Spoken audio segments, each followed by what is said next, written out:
അപ്പോൾ നമ്മുടെ current electricity എന്ന് പറയുന്ന അത്യാവശ്യം നല്ല വെയിറ്റേജ് ഉള്ള ഒരു ചാപ്റ്ററാണ്.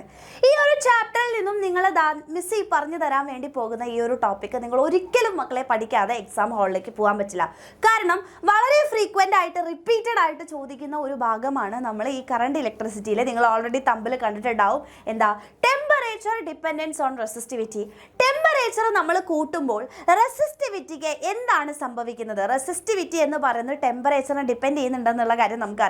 അപ്പോൾ ടെമ്പറേച്ചർ കൂടുമ്പോൾ റെസിസ്റ്റിവിറ്റി കൂടുകയാണോ കുറയുകയാണോ ചെയ്യുന്നത് എന്നുള്ള കാര്യമാണ് നമ്മൾ എന്ത് ചെയ്യാൻ വേണ്ടി പോകുന്നത്? നോക്കാൻ വേണ്ടിയിട്ട് പോകുന്നത്. ഓക്കെ, അപ്പോൾ കറണ്ട് ഇലക്ട്രിസിറ്റിയിൽ ഈ ടെമ്പറേച്ചർ ഡിപ്പെൻഡൻസ് ഓഫ് റെസിസ്റ്റിവിറ്റി എന്ന് പറയുന്നത് വളരെ ഇമ്പോർട്ടൻ്റ് ആണ്. അപ്പോൾ ആദ്യം നമ്മൾ ജനറലി മനസ്സിലാക്കേണ്ടത്, ഇതിൽ നമ്മൾ 3 മെറ്റീരിയൽസ് ആയിട്ട് ഡിവൈഡ് ചെയ്തിട്ടുണ്ട്. ഒന്ന് കണ്ടക്ടേഴ്സ്, ഒന്ന് സെമി കണ്ടക്ടേഴ്സ്, ഒന്ന് അലോയ്സ് ലൈക്ക് നിക്രോം, കോൺസ്റ്റന്റ്. ഇവരുടെ 3 പേരിലും ടെമ്പറേച്ചർ കൂടുമ്പോൾ റെസിസ്റ്റിവിറ്റിക്കുള്ള വ്യത്യാസം ഡിഫറെൻറ്റ് രീതിയിലാണുള്ളത്. അപ്പോൾ അതെന്താണ് എന്ന് ഡീറ്റെയിൽഡ് ആയിട്ട് പഠിക്കണം. ഗ്രാഫ് നമ്മൾ വരയ്ക്കാൻ വേണ്ടി പഠിക്കണം.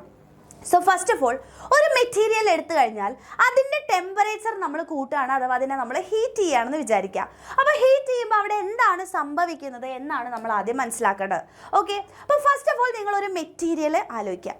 ഈ മെറ്റീരിയലിൻ്റെ ഉള്ളിൽ കുറേ ആറ്റംസ് ഇല്ലേ? ഈ ആറ്റംസിൻ്റെ ഉള്ളിൽ കുറേ ഇലക്ട്രോൺസ് ഉണ്ട് അല്ലേ? നമുക്കറിയാം കണ്ടക്ഷൻ എന്ന് പറയുന്നത് ഉണ്ടാക്കുന്നത് ആരാ? ദാറ്റ് ഈസ് നമ്മുടെ ഫ്രീ ഇലക്ട്രോൺസിൻ്റെ മോഷനാണ്. അപ്പോൾ നമ്മൾ ടെമ്പറേച്ചർ ഇങ്ങനെ കൊടുക്കുകയാണ്. ആ മെറ്റീരിയലിലേക്ക് നമ്മൾ ചൂടാക്കുമ്പോൾ ടെമ്പറേച്ചർ കൊടുക്കുമ്പോൾ അതിൻ്റെ ഉള്ളിലുള്ള ആറ്റംസിൻ്റെ ഉള്ളിലുള്ള ഇലക്ട്രോൺസിന് എനർജി കിട്ടും. അപ്പോൾ ആ എനർജി കിട്ടുമ്പോൾ ഇലക്ട്രോൺസിന് പുറത്തേക്ക് വരാൻ പറ്റും, അതായത് ഫ്രീ ഇലക്ട്രോൺസ് ആവാൻ പറ്റും അല്ലേ? ആറ്റത്തിൽ നിന്ന് ഇലക്ട്രോൺസ് പുറത്തേക്ക് ചാടിക്കഴിഞ്ഞാൽ അവർ ഫ്രീ ഇലക്ട്രോൺസ് ആയി. അപ്പോൾ ഫ്രീ ഇലക്ട്രോൺസ് കൂടാനുള്ള ചാൻസ് ഉണ്ട്. അപ്പോൾ ഒന്നാമത്തെ കേസ്, നമ്മൾ ടെമ്പറേച്ചർ ഇൻക്രീസ് ചെയ്യുമ്പോൾ അയണൈസേഷൻ ഓഫ് ഇലക്ട്രോൺസ് നടക്കും, നമ്പർ ഓഫ് ഫ്രീ ഇലക്ട്രോൺസ് കൂടും, അഥവാ N കൂടും എന്ന് നമുക്ക് പറയാൻ വേണ്ടി പറ്റും. അതാണ് ഒന്നാമത്തെ കേസ്. ഇനി നിങ്ങൾ ആലോചിച്ച് നോക്കുക, നമ്മൾ ടെമ്പറേച്ചർ കൂടുമ്പോൾ ഈ ഇലക്ട്രോൺസിൻ്റെ വെലോസിറ്റീസ് കൂടും അല്ലെ? തെർമൽ സ്പീഡ് കൂടും. അപ്പോൾ ഇവർ നല്ല സ്പീഡിൽ പോകുമ്പോൾ ഇവർ തമ്മിൽ കൊളീഷൻ നടക്കാനുള്ള സാധ്യത കൂടുതലാണ്. അപ്പോൾ കൊളീഷൻസ് കൂടും അല്ലെ? പെട്ടെന്ന് ഫ്രീക്വൻ്റ്ലി ഇവർ കൊളൈഡ് ചെയ്യുമ്പോൾ സ്വാഭാവികമായിട്ടും ഇവരുടെ റിലാക്സേഷൻ ടൈമിന് എന്താ സംഭവിക്കുക? ഇവർക്ക് റിലാക്സ് ചെയ്യാനുള്ള സമയം കിട്ടുന്നില്ല അല്ലേ? അതായത് റിലാക്സേഷൻ ടൈം കുറയും. അപ്പോൾ നോക്കുക, on increasing temperature thermal speed of free electrons increase ചെയ്യുന്നു, ഫ്രീ ഇലക്ട്രോൺസ് കൂടുതലായിട്ട് കൊളൈഡ് ചെയ്യുന്നു.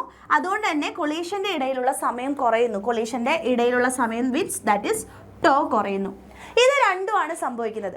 ഇതിലാരാണ് ഡോമിനൻ്റ് ആയിട്ട് നടക്കുന്നത്, ഇതിലാരാണ് ഏറ്റവും കൂടുതൽ നടക്കുന്നത്, അതിനനുസരിച്ചാണ് റെസിസ്റ്റിവിറ്റിയിൽ മാറ്റം ഉണ്ടാവുക. ബിക്കോസ് റെസിസ്റ്റൻസിൻ്റെ ഇക്വേഷൻ ഈ ഇക്വേഷൻ നിങ്ങൾക്ക് കാണാതെ അറിഞ്ഞേ പറ്റുള്ളൂ. നിങ്ങൾക്ക് ഓൾറെഡി എല്ലാവർക്കും അറിയുന്നുണ്ടാവും എന്നാണ് മിസ് വിചാരിക്കുന്നത്. റെസിസ്റ്റിവിറ്റിൻ്റെ ഇക്വേഷൻ എന്താ? M/N². M എന്ന് വെച്ചാൽ മാസ് ഓഫ് ഇലക്ട്രോൺ ആണ്. N എന്ന് വെച്ചാൽ നമ്മളിപ്പോൾ പറഞ്ഞു നമ്പർ ഓഫ് ഫ്രീ ഇലക്ട്രോൺസ് ആണ്. E എന്ന് വെച്ചാൽ ഇലക്ട്രോണിൻ്റെ ചാർജ് ആണ്. ടോ എന്ന് വെച്ച് കഴിഞ്ഞാൽ എന്താ? ദാറ്റ് ഈസ് റിലാക്സേഷൻ ടൈമാണ്. റെഡിയാണോ? അപ്പോൾ ഇതിൽ ഈ N കൂടുന്നു അല്ലെങ്കിൽ Nലും ടോയിലുമുള്ള വ്യത്യാസമാണ് അവിടെ എന്ത് സംഭവിക്കുന്നത്? റെസിസ്റ്റിവിറ്റി കൂടുകയോ കുറയോ എന്ന് നമ്മൾ മനസ്സിലാക്കുന്നത്. അപ്പോൾ ഫസ്റ്റ് ഓഫ് ഓൾ നിങ്ങൾ ആലോചിച്ച് നോക്കുക, ആദ്യം നമ്മൾ എടുക്കുന്നത് കണ്ടക്ടേഴ്സാണ്. അപ്പോൾ കണ്ടക്ടർ എന്ന് പറയുമ്പോൾ തന്നെ നമുക്കറിയാം കണ്ടക്ടേഴ്സിൽ ഫ്രീ ഇലക്ട്രോൺസ് ഓൾറെഡി നിറയുണ്ട്. അപ്പോൾ ഈ ഫ്രീ ഇലക്ട്രോൺസ് ഓൾറെഡി അതിലുള്ളത് കൊണ്ട് വീണ്ടും നമ്മൾ ടെമ്പറേച്ചർ കൂട്ടുമ്പോൾ N കൂടുന്നു എന്ന് പറയുന്നതിന് വലിയ ഡോമിനൻസ് ഒന്നുമില്ല. ഏതിലാണ് ഡോമിനൻസ് ഉണ്ടാവുക? റിലാക്സേഷൻ ടൈം കുറയുന്നു എന്നതാണ് ഡോമിനൻറ്റ്. അപ്പോൾ നിങ്ങൾ മനസ്സിലാക്കുക, നമ്മൾ ടെമ്പറേച്ചർ ഇൻക്രീസ് ചെയ്യുമ്പോൾ increasing temperature the number of free electrons increase ചെയ്യുന്നു എന്ന് പറയുന്നത് ഡോമിനൻസ് ഇല്ല. ഏതാണ്? റിലാക്സേഷൻ ടൈം ഡിക്രീസ് ചെയ്യുന്നു എന്ന് പറയുന്നതാണ് ഡോമിനൻസ് ഉള്ളത്. അപ്പോൾ ടെമ്പറേച്ചർ, അപ്പോൾ നിങ്ങൾ ആലോചിച്ച് നോക്കുക, റിലാക്സേഷൻ ടൈം ഇവിടെ കുറയുകയാണ്. റിലാക്സേഷൻ ടൈം കുറഞ്ഞാൽ താഴെയുള്ള ആൾ കുറഞ്ഞാൽ മുകളിലുള്ള ആൾ കൂടും, അതായത് റെസിസ്റ്റിവിറ്റി ഇൻക്രീസ് ചെയ്യും. So when temperature increases resistivity എന്താ ചെയ്യുന്നത്? ഇവിടെ ഇൻക്രീസ് ആണ് ചെയ്യുന്നത് കണ്ടക്ടേഴ്സിൽ. അപ്പോൾ നമ്മൾ ഗ്രാഫ് വരയ്ക്കുമ്പോൾ എന്താ വരിക? റെസിസ്റ്റിവിറ്റിയും ടെമ്പറേച്ചറും തമ്മിൽ ഗ്രാഫ് വരയ്ക്കുമ്പോൾ ഒരു ഇൻക്രീസ് ചെയ്യുന്ന പോലെയാണ് വരിക. ക്ലിയർ? റെഡി? ഇനി നമ്മൾ സെമി കണ്ടക്ടറിൻ്റെ കേസ് എടുക്കുകയാണെന്ന് വിചാരിക്കുക.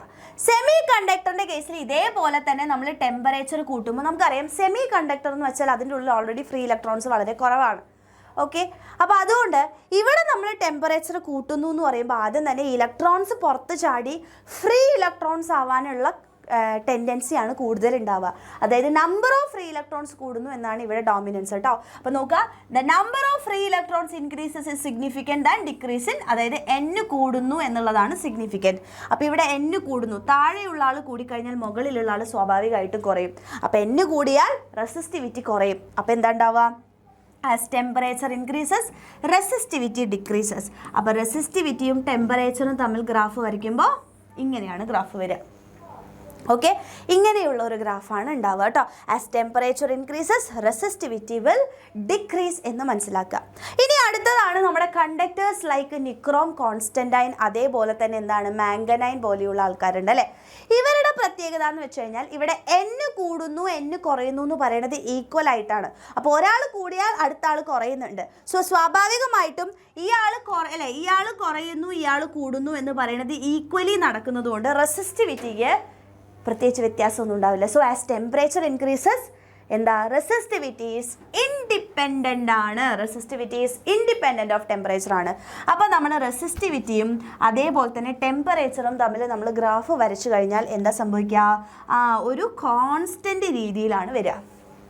ഇത് മൂന്നിൻ്റെയും ഗ്രാഫും ഇതിൻ്റെ എക്സ്പ്ലനേഷനും നമ്മൾ എന്തായാലും പഠിച്ചേ പറ്റുള്ളൂ. ബിക്കോസ് എക്സാമിന് എപ്പോഴും ചോദിക്കുന്ന ഒരു ഭാഗമാണ്. അപ്പോൾ ഇതിൻ്റെ പ്രത്യേകിച്ച് ഗ്രാഫ് തന്നിട്ട് ഐഡൻറ്റിഫൈ ചെയ്യാൻ പറയും, ഇക്വേഷൻ എഴുതാൻ പറയും, എക്സ്പ്ലെയിൻ ചെയ്യാൻ പറയും. അപ്പോൾ ഇങ്ങനത്തെ ഒരു ചോദ്യം ചോദിച്ചു കഴിഞ്ഞാൽ നിങ്ങളെല്ലാവരും എഴുതാൻ വേണ്ടിയിട്ടുള്ള ആ ഒരു കാര്യം അല്ലെങ്കിൽ ആ ഒരു കോൺഫിഡൻസ് നിങ്ങൾ ഉണ്ടാക്കിയെടുക്കുക. ആൻഡ് മാക്സിമം നിങ്ങൾ ഫ്രണ്ട്സിലേക്ക് ഈ ഒരു വീഡിയോ, ഈ ഒരു കോൺസെപ്റ്റ് ക്ലിയർ ചെയ്യാൻ വേണ്ടിയിട്ട് നിങ്ങൾ മാക്സിമം ഫ്രണ്ട്സിലേക്കൊക്കെ എന്ത് ചെയ്ത് കൊടുക്കുക, ഷെയർ ചെയ്ത് കൊടുക്കുക. ഓക്കെ, അപ്പോൾ അടുത്ത വീഡിയോ ആയിട്ട് കാണാം. Thank you.